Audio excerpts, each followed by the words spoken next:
love it. So you have a book coming out. We're going to talk a little bit about that.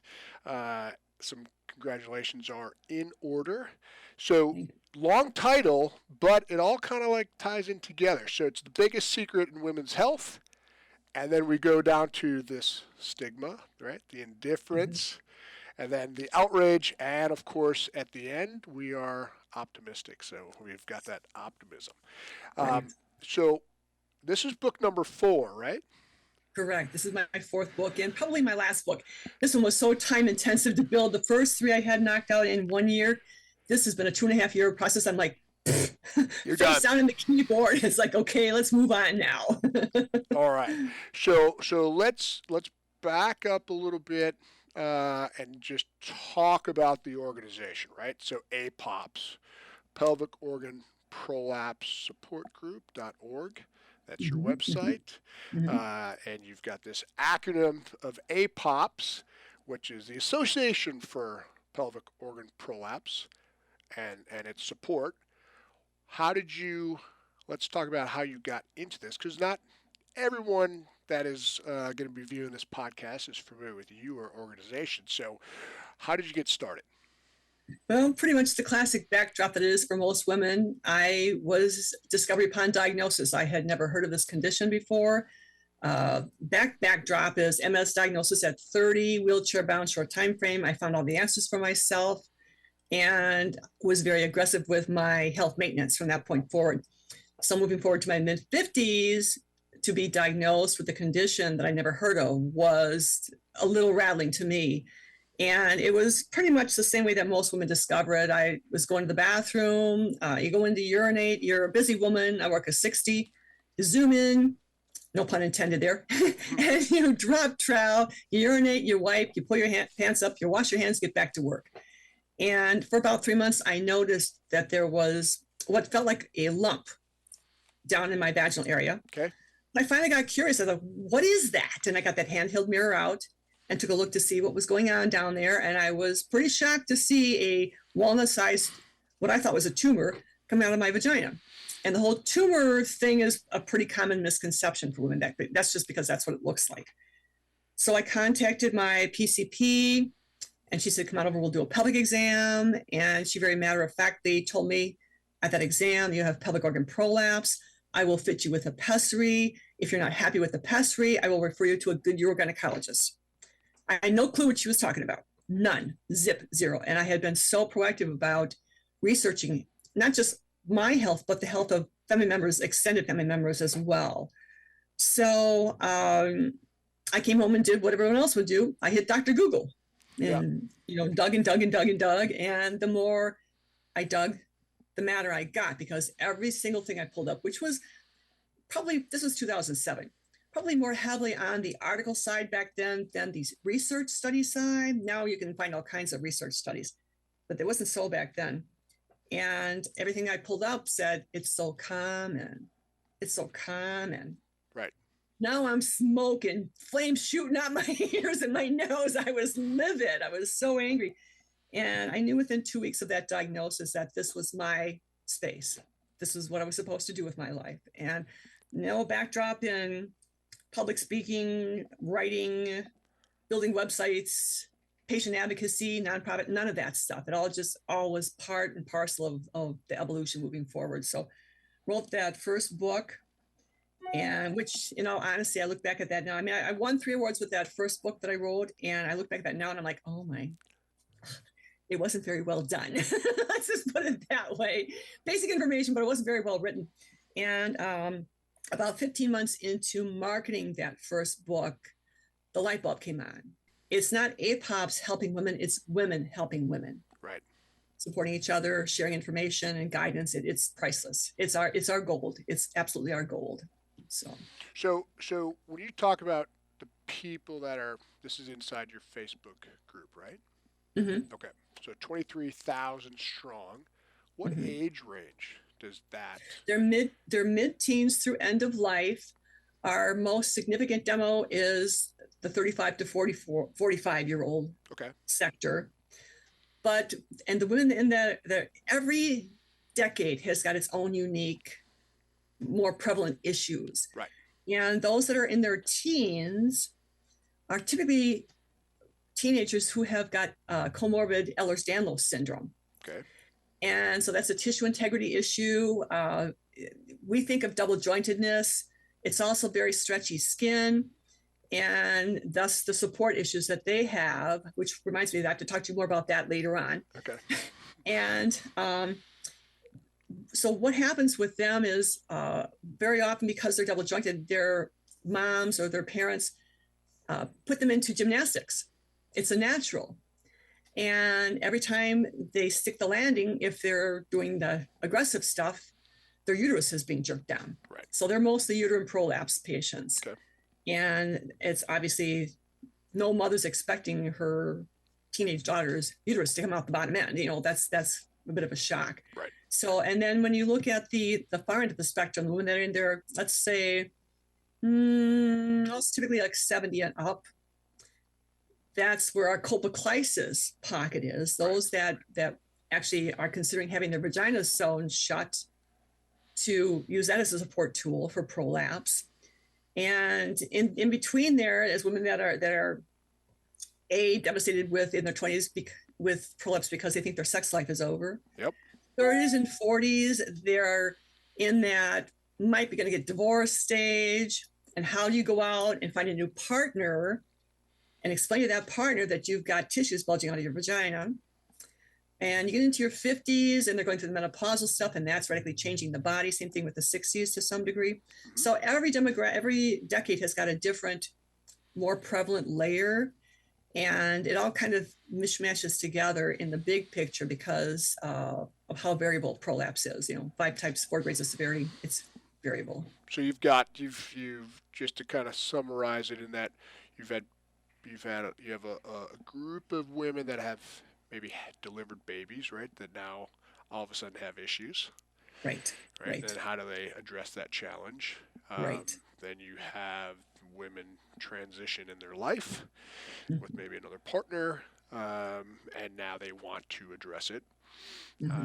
Then of course you've got how menopause affects, both men and women. Right, because men also have things that change in their body as they get older, and so they affect both sides.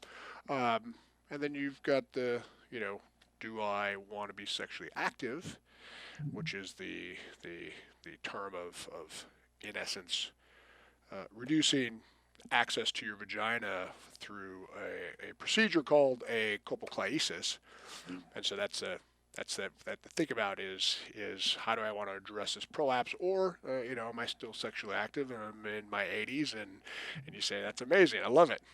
Right. So does your new book, does that address all of those kind of that pathway?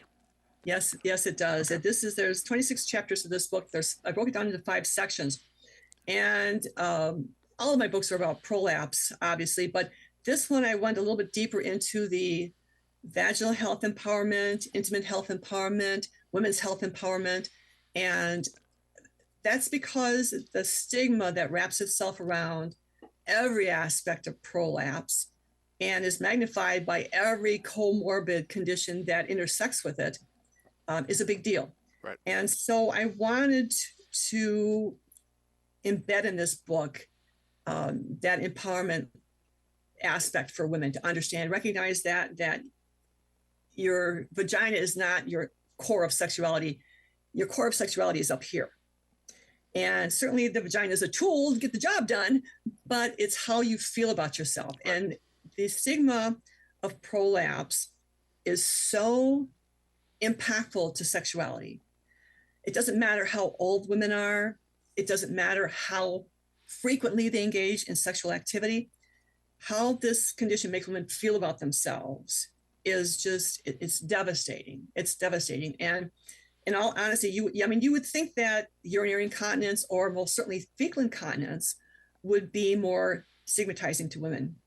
But it's the tissues bulging out of the vagina that is the most significant impact to that self-esteem. So the book is a deep dive. It dissects prolapse in every way you can possibly dissect it. This is prolapse A to Z. Right. But it also, I embedded an awful lot of heart to heart, gut to gut stuff for women in this book too. I think that's a critical underbelly of it. Mm. And so, I mean, you've learned a lot over these years, not only about yourself, Mhm. uh, but even more so of just listening to all these other Women, ladies' stories, right, right? right. And so They've taught me everything. They've taught me everything. so Yes, you're just you're that conduit, just like what we're trying to do exactly. here with the podcast is to get this information out to more women and Mhm. give them an opportunity. How many we had talked before the show, and you were saying the number of countries that you're being represented by. So how many countries are you in now? We're in 177 countries. There's, I believe, 195 countries in the world. So we're almost completely global. Now, certainly some countries there's probably one or two women in them tiny little countries. But the fact that women from tiny little countries with small populace found us speaks for itself. And I've got to say, Robert, that the difference in how women react to this condition is similar, no matter if it's developing or developed zones, no matter where in the world they are. Again, the underbelly is how this makes them feel about themselves, that self-esteem layer to it. So it's not a matter of the more highly educated are more freaked out, or those that are in countries that have little to nothing.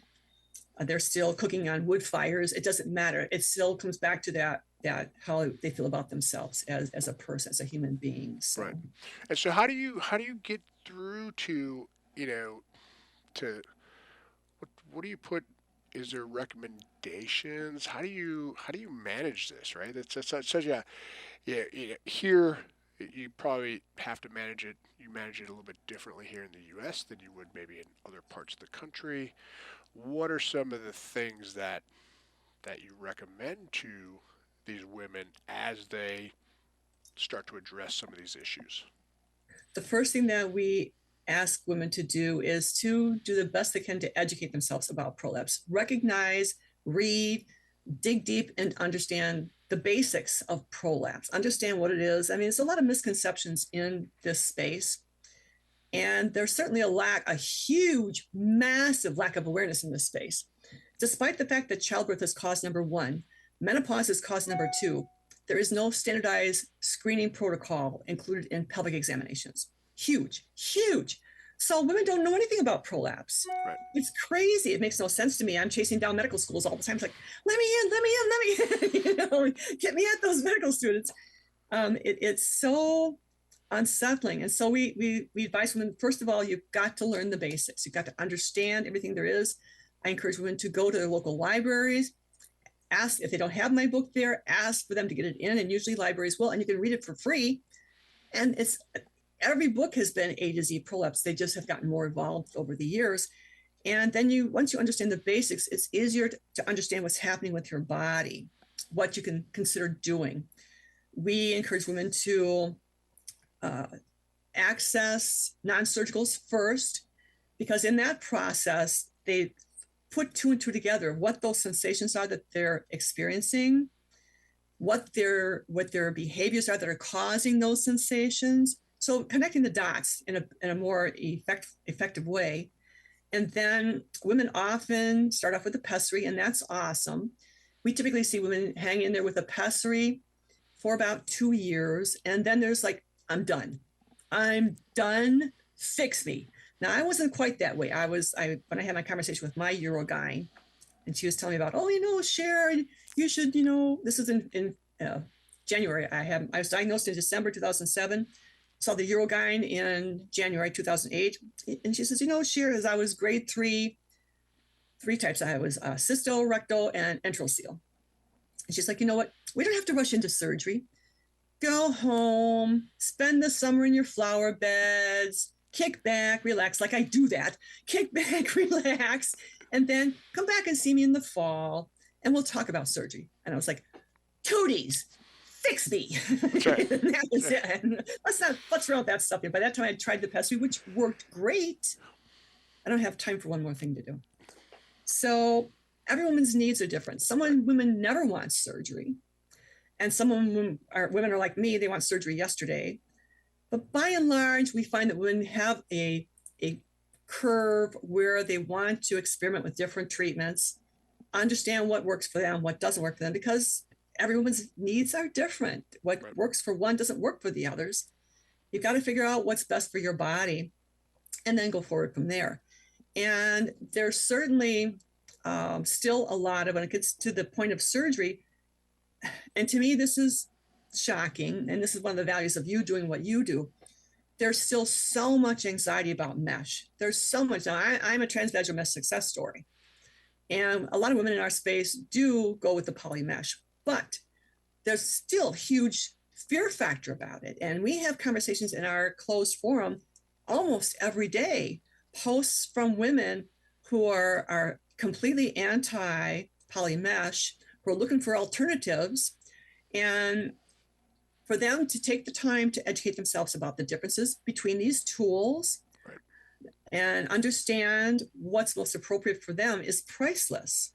So we've got certainly a lot of tools on APOPS website. POP informational drop-down menu is very, very extensive. I'm a very text-dense website. I've got a lot of videos on there too. I've done probably around 70 YouTube videos now, and they're mostly shorter ones. But I built a half-hour POP basics video, which I have posted at the top of our closed Facebook forum. So women can pop in there, watch that video, get the basics down that way quickly. And then the biggest value, again, is they come into that forum and they post their questions. Sometimes certainly they come in and they tire kick because they're embarrassed to share their information, thinking that it's only them. It's not only them. Right. It's women. Right. Women en masse that have these same symptoms. So if they do come in and they just tire kick, then that's fine. Get your comfort zone. Eventually, they will start posting some of their information. Some come in and right out of the chute, bam, their whole story. Right. And so that's variable. But the most value of anything that we do is that forum. And it's a very secure space. I run a tight ship. I've got a great team of volunteers behind me that do all the heavy lifting. We do screen aggressively. It's women only, and we allow male urogynecologists, gynecologists, and urologists in there. And they mostly just observe. They don't give information out. They just observe, and it's for them to learn from the patients what the reality is. Right. And so we screen and we do track if you're doing something. We don't allow any bashing in there. So many forums have got member bashing, and I have zero tolerance for that. Yeah. You can't behave, get out. Right. So it's a very clean, a very structured supportive environment, and it's very nurturing to women. Right. Which is great because it's a journey. It's not certainly not overnight, and I think if you do then get to that surgery standpoint, depending on how long it took or whatever that milestone was, at least what we find in our space is that based on the fact of how they feel, how they healed, is that they wish they would have done it sooner. So we're also trying to educate that. At least our approach in having a biologic is to try to make it as safe as possible for these women to then get back to their life and not have avoid complications, right? So that's a big thing. Something that I noticed is I did a quick scan of your website, which I love the patient side of that you've built. It's awesome. Thank you. And there's something I noticed on there that I'm curious about because this is something it hadn't even occurred to me on biologic side, the rectal prolapse. We do obviously have to help our following understand the difference between a rectal seal and rectal prolapse. And there is a definite sector within our space that has got both the POP and the rectal prolapse issues going on. And there's so little out there for rectal prolapse. And I didn't light bulb never went on. And I was going through your patient page and I was like, so is this a typo in here? Or not a typo, but a misplaced word? Or, and then I read another, it's like, no, this is used for rectal prolapse too. So this is, I'm all over this. I am all over this. I'll be sharing this big time in our space. I get asked on a regular basis, what to do. And there hasn't been a whole lot that I could share that was really beneficial.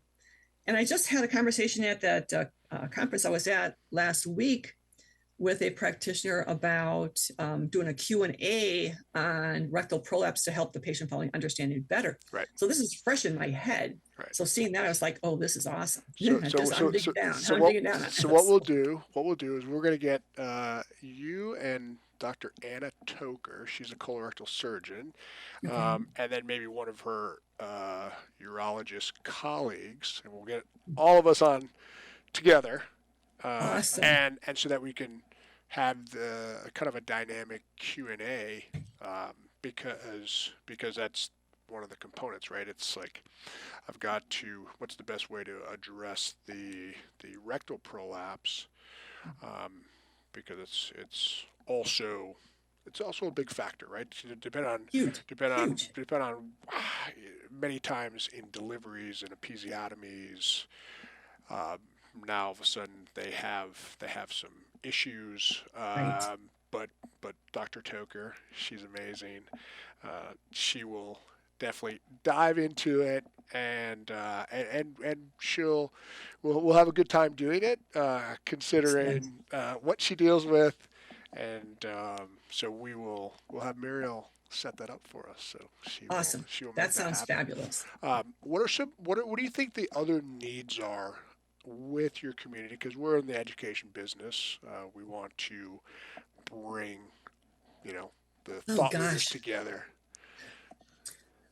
Well, one of the things that they do mention is access to the information at the medical conferences that doctors have and they don't. And who needs the information the most? The patients do. They really do. So anything that can be provided to them, like if you build video clips related to your product, that's of value to share in our space. I'm pretty selective what I do stick in there. It can't be heavily self-promo. This is about educating patients.